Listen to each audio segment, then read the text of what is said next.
La incapacidad humana. Sermón predicado el domingo 7 de marzo de 1858 por Charles Haddon Spurgeon. Nadie puede venir a mí a menos que el Padre que me envió lo traiga. Juan capítulo 6 y versículo 44. Venir a Cristo es una frase muy común en la Santa Escritura. Se usa para describir estas acciones del alma por las que, abandonando de inmediato nuestros pecados y nuestra justicia propia, volamos hacia el Señor Jesucristo y recibimos su justicia para revestirnos con ella y su sangre para que sea nuestra expiación. Venir a Cristo entonces encierra el arrepentimiento, la negación de uno mismo y la fe en el Señor Jesucristo. Incluye en sí todas esas cosas que son el acompañamiento necesario de estos grandiosos estados del corazón, tales como la creencia en la verdad, la diligencia en la oración de Dios, la sumisión del alma a los mandamientos del Evangelio de Dios y todas esas cosas que acompañan el amanecer de la salvación en el alma. Venir a Cristo es la única cosa esencial para la salvación de un pecador. Quien no viene a Cristo, haga lo que haga y crea lo que crea, está todavía en hiel de amargura y en prisión de maldad. Venir a Cristo es el primerísimo efecto de la regeneración. En el momento en que el alma es vivificada, de inmediato descubre su condición perdida y se horroriza ante esa condición. Busca refugio y, creyendo que Cristo es el refugio adecuado, vuela hacia Él y descansa en Él. Donde no existe este venir a Cristo, no hay una señal cierta de una nueva vida. Donde no hay una vida nueva, el alma está muerta en delitos y pecados, y estando muerta no puede entrar en el reino de los cielos. Tenemos frente a nosotros un aviso muy sorprendente, incluso detestable para algunas personas. Venir a Cristo, que es descrito por las muchas personas como la cosa más fácil del mundo, es considerado por nuestro texto como algo total y enteramente imposible para cualquier hombre a menos que el Padre le lleve a Cristo. Nuestro objetivo será entonces reflexionar sobre esta declaración. No dudamos que siempre será desagradable para la naturaleza carnal. Sin embargo, la ofensa que se hace a la naturaleza humana es a veces el primer paso para lograr que se humille ante Dios. Y si es este el resultado de un proceso doloroso, podemos olvidar el dolor y gozarnos en las gloriosas consecuencias. Primeramente, trataré esta mañana de hacer resaltar la incapacidad del hombre viendo en qué consiste. En segundo lugar, veremos las formas que el Padre emplea, cuáles son y cómo son ejercitadas en el alma, y luego concluiré considerando el dulce consuelo que se puede obtener de este texto que es árido y terrible en apariencia. Tenemos pues primero la incapacidad del hombre. El texto dice: nadie puede venir a mí a menos que el Padre que me envió lo traiga.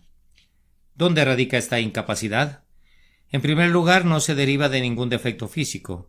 Si para venir a Cristo mover el cuerpo o caminar con los pies puede ser de ayuda, ciertamente el hombre tiene todo el poder físico para venir a Cristo en ese sentido.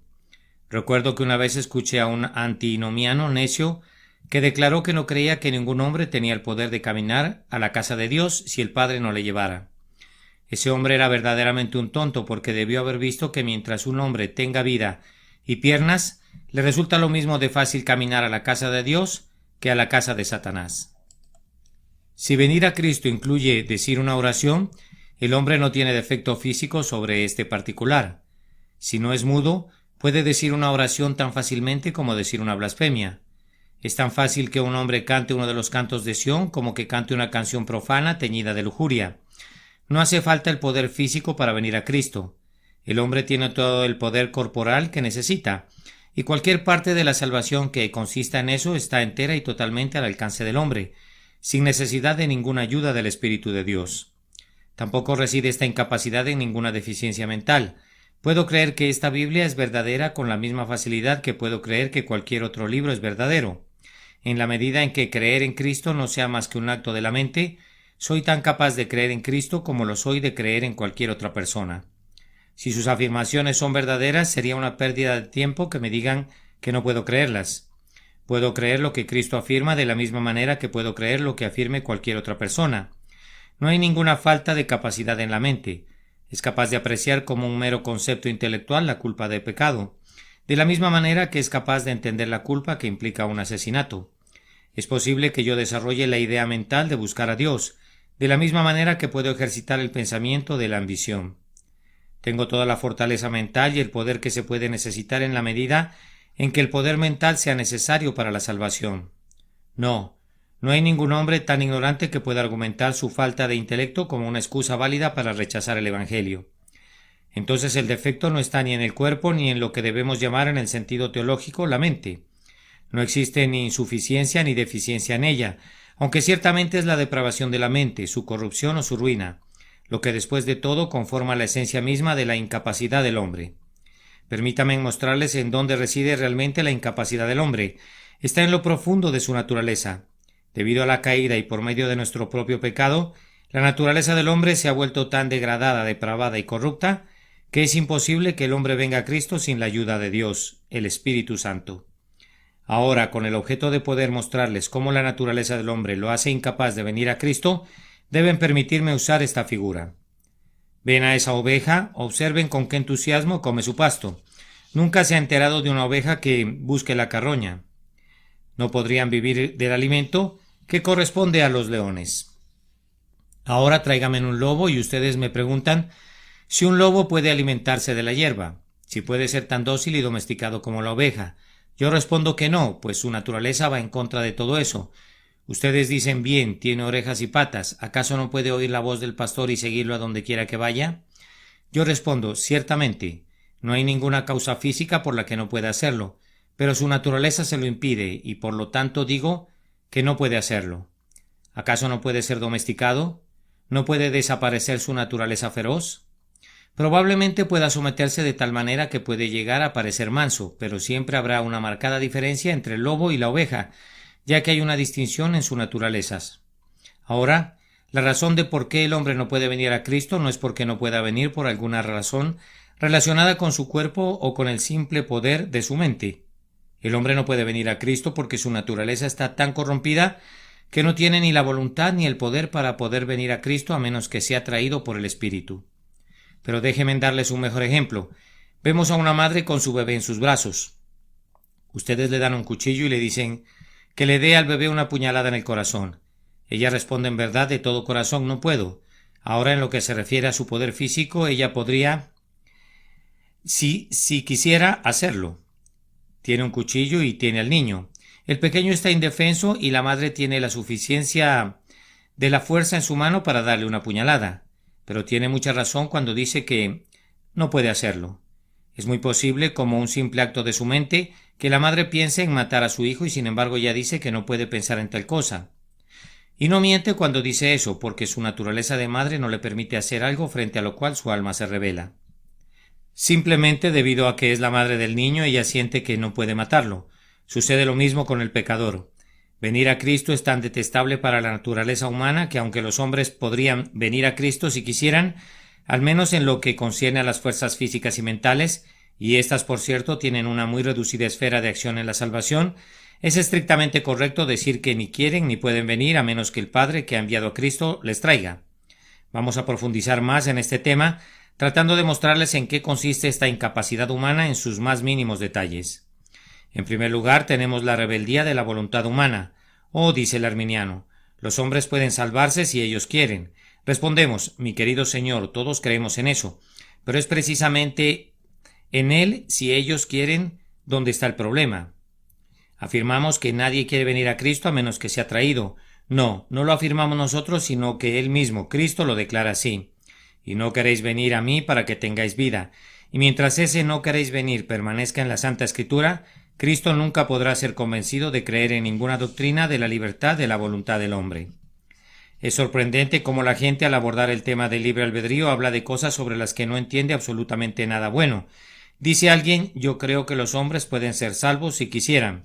Mi querido amigo, esa no es para nada la pregunta. La pregunta es, ¿tienen los hombres la inclinación natural a someterse a las humillantes condiciones del Evangelio de Cristo? Declaramos con base en la autoridad de la Biblia que la voluntad humana está tan desesperadamente inclinada al mal, tan depravada, tan orientada a todo lo que es malo, tan opuesta a todo lo que es bueno, que sin la influencia poderosa, sobrenatural e irresistible del Espíritu Santo, ninguna voluntad de hombre podrá ser obligada a ir a Cristo. Tú respondes que a veces los hombres sí quieren ir sin la ayuda del Espíritu Santo. Yo digo, ¿has conocido a alguien que sí quería? Yo he conversado con muchos cientos, no, con miles de cristianos, todos con diferentes puntos de vista. unos jóvenes y otros viejos, pero nunca he tenido la suerte de conocer a uno que pudiera afirmar que vino a Cristo por su propia voluntad sin necesidad de ser traído. La confesión universal de todos los verdaderos creyentes es esta: yo sé que si Jesucristo no me hubiera buscado cuando yo era un extraño completamente alejado del redil de Dios, aún hasta este momento estaría caminando errante muy lejos de Él, a gran distancia de Él, y amando esa distancia cada vez más. Todos los creyentes afirman en un consenso general la verdad de que los hombres no vendrán a Cristo hasta que el Padre que ha enviado a Cristo les traiga. Otra vez, no solo la voluntad es obstinada, sino que el entendimiento está oscurecido. De todo esto tenemos abundantes pruebas en la Escritura. No estoy haciendo simples aseveraciones ahora, sino que estoy declarando doctrinas que son enseñadas con autoridad en las Santas Escrituras y conocidas en la conciencia de cada cristiano, que el entendimiento del hombre está de tal manera entenebrecido que no puede entender las cosas de Dios de ninguna manera hasta que su entendimiento sea abierto. El hombre interior es ciego por naturaleza. La cruz de Cristo, tan cargada de glorias y brillando con todo tipo de atractivos, nunca le atrae, porque está ciego y no puede ver sus maravillas. Háblale de las maravillas de la creación, muéstrale el arco iris que surca el cielo, déjale mirar las glorias de un paisaje. Claro que estas cosas sí las puede ver, pero háblale de las maravillas del pacto de gracia, coméntale acerca de la seguridad que tiene el creyente en Cristo. Dile las bellezas de la persona del Redentor y verás que está sordo a todas tus descripciones. O regresemos al versículo que notamos de manera especial en nuestra lectura. El hombre animal no percibe las cosas que son del Espíritu de Dios porque le son locura, y no las puede entender porque se han de examinar espiritualmente, y en tanto que es un hombre natural, no tiene el poder de discernir las cosas de Dios. Bien, dice uno. Creo que he desarrollado un criterio razonable en los temas de teología. Pienso que casi puedo entenderlo todo. Cierto, puedes haberlo logrado en cuanto a la letra, pero en su espíritu y en una verdadera recepción que penetre hasta el alma y su comprensión verdadera, no puedes haberlas logrado a menos que haya sido traído por el Espíritu. Pues en tanto que esta escritura sea verdad, es decir, que el hombre carnal no puede entender las cosas espirituales, es imposible que las hayas entendido, a menos que hayas sido regenerado y hayas sido hecho un hombre espiritual en Cristo Jesús. Entonces la voluntad y el entendimiento son dos grandes puertas, impidiendo ambas nuestro paso para venir a Cristo, y hasta que estas puertas no sean abiertas por las dulces influencias del Espíritu Divino, están cerradas para siempre para todo lo relacionado a venir a Cristo. Otra vez, los afectos que constituyen una buena parte del hombre son depravados. El hombre, tal como es antes de recibir la gracia de Dios, ama a cualquier cosa más que las cosas espirituales. Si quieres una prueba de esto, mira a tu alrededor. No se necesita un monumento en honor a la depravación de los afectos humanos. Mira a cualquier lugar, no hay ni una sola calle ni una sola casa, no, ni uno solo de los corazones que no muestre la triste evidencia de esa terrible verdad. ¿A qué se debe que los hombres no se congreguen en todas partes del mundo en la casa de Dios el domingo? ¿Por qué no nos dedicamos más a la lectura de la Biblia? ¿Por qué la oración es un deber casi universalmente descuidado? ¿Por qué se ama tan poco a Cristo? ¿Por qué quienes profesan ser sus discípulos son tan fríos en el afecto hacia Él? ¿De dónde proceden estas cosas? Con toda seguridad, hermanos, no podemos encontrar otra fuente sino esta, la corrupción y contaminación de los afectos. Amamos lo que debemos odiar y odiamos lo que debemos amar. La razón por la que amamos más esta vida que la vida venidera es la naturaleza humana caída.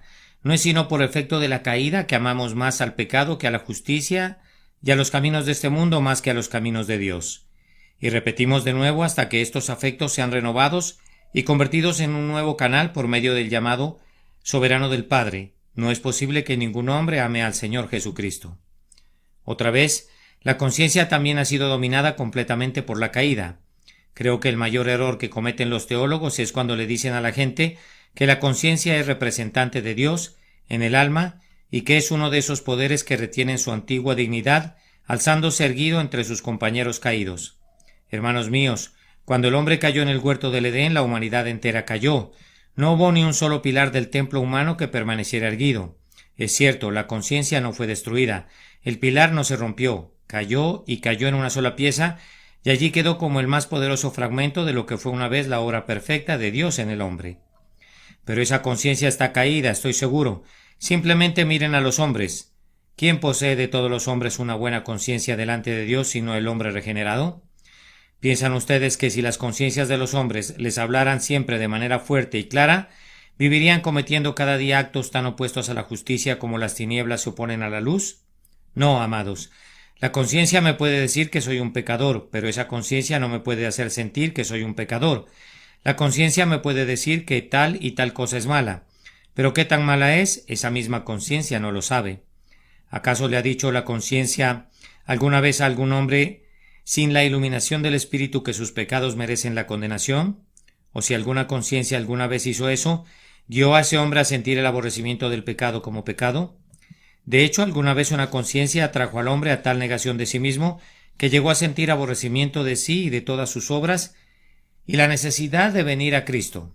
No, la conciencia, aunque no está muerta, está arruinada. Su poder está dañado, ya no tiene esa agudeza visual, ni esa mano poderosa, ni esa voz de trueno que tuvo antes de la caída. Ha dejado de ejercer hasta cierto punto su supremacía en la ciudad del alma del hombre. Entonces, amados, debido a la depravación de la conciencia, se requiere que el Espíritu Santo intervenga para mostrarnos nuestra necesidad de un Salvador y para traernos al Señor Jesucristo. Sin embargo, dirá alguno, en todo lo que has dicho hasta ahora me da la impresión que consideras que la razón por la que los hombres no vienen a Cristo es que ellos no quieren en lugar que no pueden. Cierto, muy cierto. Creo que la razón de mayor importancia de la incapacidad del hombre es la rebeldía de su voluntad. Una vez que se supera esa rebeldía, creo que se ha quitado esa gran piedra que tapa el sepulcro y ya está ganada la parte más dura de la batalla. Pero permítame ir un poco más lejos. Mi texto no dice ningún hombre quiere venir, sino que dice ninguno puede venir. Ahora, muchos comentaristas creen que la palabra puede no es más que una expresión que no conlleva otro significado más que el de quiere. Estoy convencido que esto no es correcto. No solamente hay en el hombre una renuencia a ser salvado, sino que también hay una impotencia espiritual para venir a Cristo, y esto se lo puedo demostrar a cualquier cristiano con mucha facilidad. Amados, me dirijo a los que ya han sido vivificados por la gracia divina.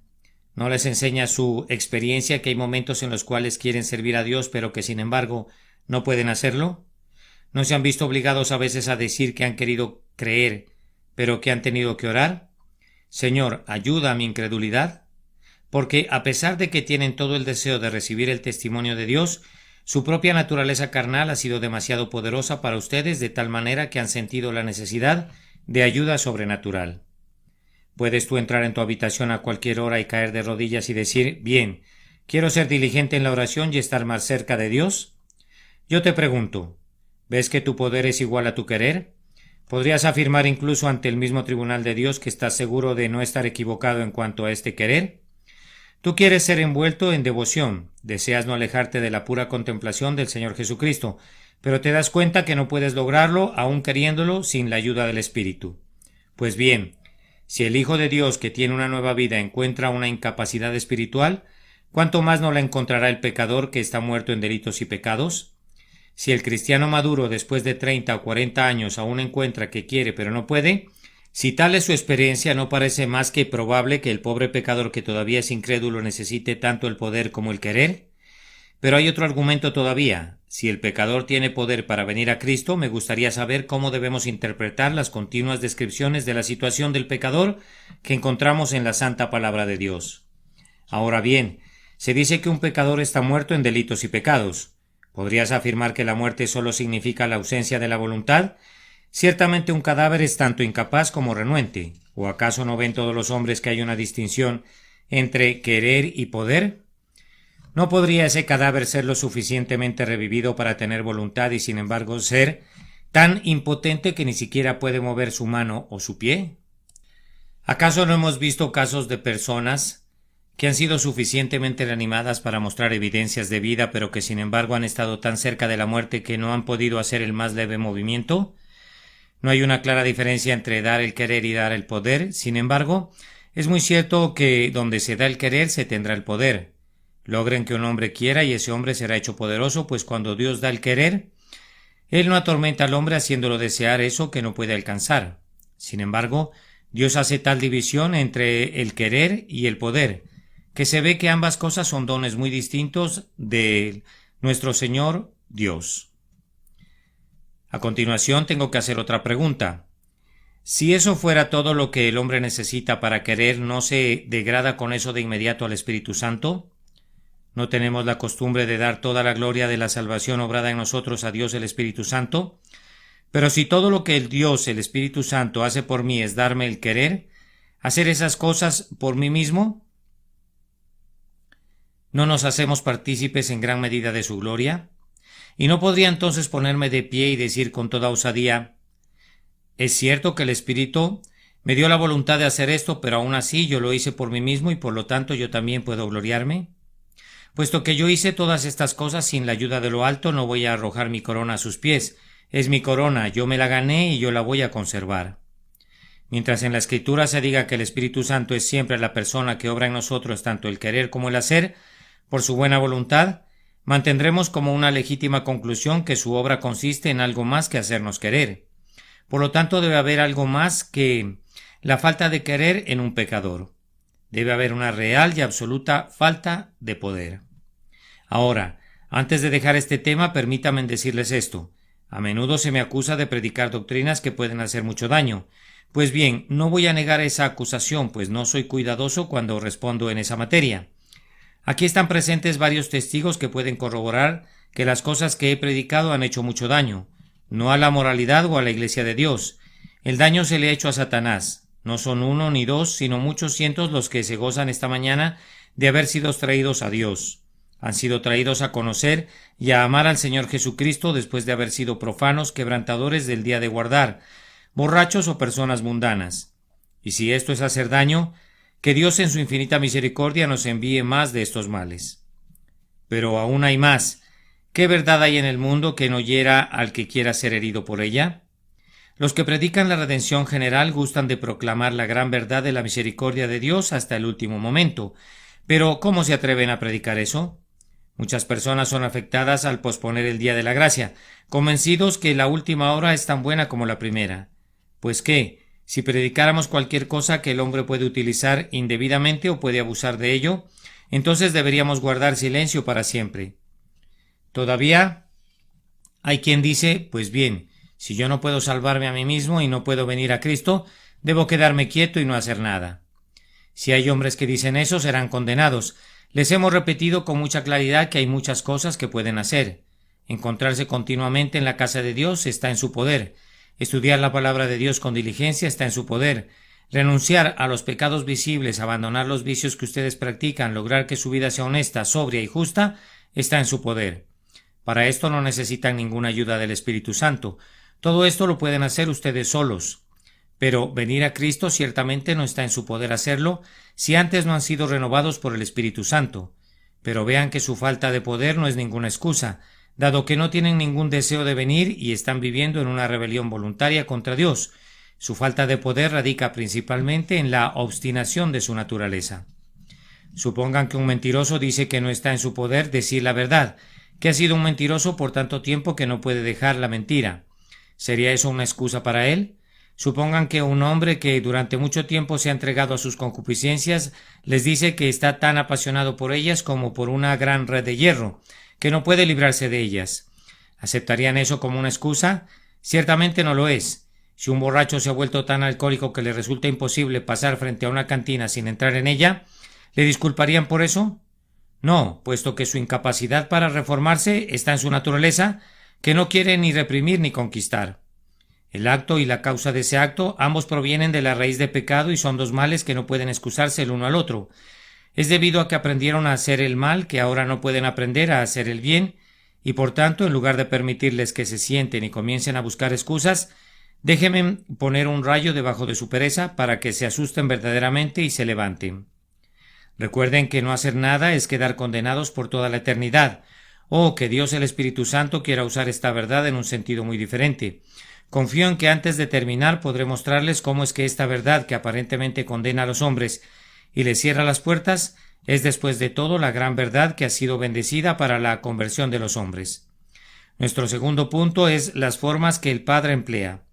Ninguno puede venir a mí si el Padre que me envió no le trajere. Entonces, ¿cómo trae el Padre a los hombres? Los teólogos arminianos generalmente afirman que Dios trae a los hombres por la predicación del Evangelio. Muy cierto. La predicación del Evangelio es el instrumento para atraer a los hombres, pero tiene que haber algo más que esto.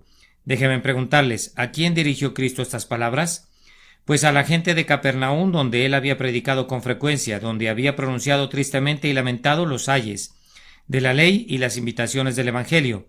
En esa ciudad había realizado poderosas obras y había hecho muchos milagros. En efecto, tantas enseñanzas y tantos testimonios milagrosos les había dado que él declaró que Tiro y Sidón se habrían arrepentido desde mucho tiempo atrás en silicio y ceniza, si hubieran sido bendecidas con tales privilegios. Ahora, si la predicación del propio Cristo no bastó para hacer capaces a estos hombres para venir a Cristo, no puede ser posible que todo lo que se necesitaba para que el Padre trajera a los hombres era simplemente la predicación. No, hermanos, fíjense bien, él no dice que ningún hombre puede venir a menos que el ministro lo trajere, sino que dice a menos que el Padre lo trajere. Ahora bien, existe tal cosa como ser traído por el Evangelio y ser traído por el ministro sin ser traído por Dios. Claramente es una atracción divina la que se quiere describir con esto, una atracción del Dios Altísimo, la primera persona de la Santísima Trinidad que envía a la tercera persona, al Espíritu Santo, para inducir a los hombres a venir a Cristo. Otra persona se voltea y dice con una sonrisa burlona, ¿entonces piensas que Cristo arrastra a los hombres hacia Él al ver que ellos no quieren? Recuerdo una conversación con alguien que me dijo una vez, tú predicas que Cristo arrastra a la gente tomándola de los cabellos y los lleva hacia Él. Yo le pedí que me diera la fecha del sermón en que prediqué esa extraordinaria doctrina, pues si la recordaba se lo iba a agradecer, sin embargo no pudo recordarla. Pero respondí que si bien es cierto que Cristo no arrastra a la gente tomándolos de los cabellos, creo que los atrae tomándolos del corazón de manera tan poderosa como el ejemplo que tu caricatura sugiere. Fíjense bien que en la atracción del Padre no hay ningún tipo de compulsión. Cristo nunca obligó a nadie a venir a Él en contra de su voluntad. Si un hombre no quiere ser salvado, Cristo no lo salva en contra de su voluntad. Entonces, ¿cómo le trae el Espíritu Santo? Pues haciendo que quiera venir. Es cierto que utiliza la persuasión moral. Él conoce un método más cercano para tocar el corazón. Va a la fuente secreta del corazón y él sabrá cómo, por medio de alguna operación misteriosa, cambia la voluntad y la pone mirando en la dirección contraria de tal manera que el hombre es salvado. Con pleno consentimiento en contra de su voluntad, es decir, en contra de su vieja voluntad es salvado, citando las palabras paradójicas de Ralph Skine. Pero él es salvado con su pleno consentimiento porque se le ha infundido el querer en el día del poder de Dios. No se imagine que alguien va a ir al cielo pataleando todo el camino y forcejeando contra la mano que lo lleva. No piensen que alguien va a ser lanzado para que se bañe en la sangre del Salvador, al tiempo que él trata de huir del Salvador. Oh, no. Es cierto que antes que nada el hombre no quiere ser salvado. Cuando el Espíritu Santo pone su influencia en el corazón, se cumple la Escritura. Atráeme en pos de ti, corramos. Lo seguimos en tanto que él nos lleva, contentos de obedecer la voz que antes habíamos despreciado, pero el punto central está en el cambio de la voluntad. ¿Cómo ocurre esto? Nadie lo sabe. Es uno de esos misterios claramente percibidos como un hecho, pero cuya causa ninguna lengua puede declarar y ningún corazón puede adivinar. Sin embargo, si les podemos decir la manera aparente en que el Espíritu Santo opera, lo primero que el Espíritu Santo hace cuando entra al corazón de un hombre es esto: lo encuentra dotado con una muy buena opinión de sí mismo, y no hay nada que impida tanto a un hombre venir a Cristo como una buena opinión de sí mismo. Dice el hombre: yo no quiero venir a Cristo. Yo tengo mi propia justicia tan buena como cualquiera pudiera desearla. Siento que puedo entrar al cielo con mis propios méritos. El Espíritu Santo desnuda su corazón, le permite ver el cáncer repugnante que está allí consumiendo su vida, le descubre toda la negrura y la inmundicia de esa alcantarilla del infierno, es decir, el corazón del hombre. Entonces el hombre se horroriza. Nunca pensé que yo fuera así. Oh, esos pecados que yo consideré pequeños han alcanzado una estatura inmensa. Lo que pensé que no era más que un montón de tierra ha crecido hasta llegar a ser una montaña. Lo que no era más que una plantita creciendo en la pared se ha convertido en un cedro del Líbano. Oh, piensa el hombre, voy a tratar de reformarme. Haré las buenas obras que se necesiten para borrar todas mis negras acciones. Entonces viene el Espíritu Santo y le muestra que no puede hacer esto. Le quita el poder imaginario y la fuerza que estaba en la fantasía, de tal forma que el hombre cae de rodillas en agonía y exclama: «Oh, pensé una vez que podía salvarme por mis buenas obras, pero ahora me doy cuenta que mis lágrimas podrían rodar eternamente, mi celo podría no conocer el descanso, mi pecado no puede ser expiado con nada, solo tú puedes salvar, Señor, debes salvarme». Entonces el corazón se despierta y el hombre está al borde de la desesperación y exclama: no podré ser salvo nunca, nada puede salvarme. Entonces llega el Espíritu Santo y muestra la cruz de Cristo al pecador, le da ojos ungidos con colirio del cielo y le dice: mira a esa cruz, ese hombre murió para salvar a los pecadores. ¿Sientes que eres un pecador? Él murió para salvarte. Y él hace que el corazón crea y venga a Cristo. Y cuando viene a Cristo, porque el Espíritu le ha traído dulcemente, encuentra la paz de Dios que sobrepasa todo entendimiento, la cual guardará su corazón y pensamientos en Cristo Jesús, Señor nuestro. Ahora podrán darse cuenta con toda claridad que todo esto puede hacerse sin necesidad de ninguna compulsión. El hombre es traído tan de buena gana que es como si no fuera traído, y viene a Cristo dando su pleno consentimiento, tan de buena gana como si ninguna secreta influencia hubiera sido aplicada a su corazón. Pero esa influencia debe ser aplicada, pues nunca ha habido nadie, ni tampoco lo habrá, que pueda o que quiera venir al Señor Jesucristo. Y ahora nos preparamos para llegar a una conclusión tratando de hacer una aplicación práctica de esta doctrina. Confiamos que también sirva de consuelo. Bien, dirá alguno, si lo que este hombre predica es cierto, ¿en qué se convertirá mi religión? ¿Por qué habrás de saber que durante mucho tiempo me he estado esforzando y no me gusta que me digas que un hombre no se puede salvar a sí mismo?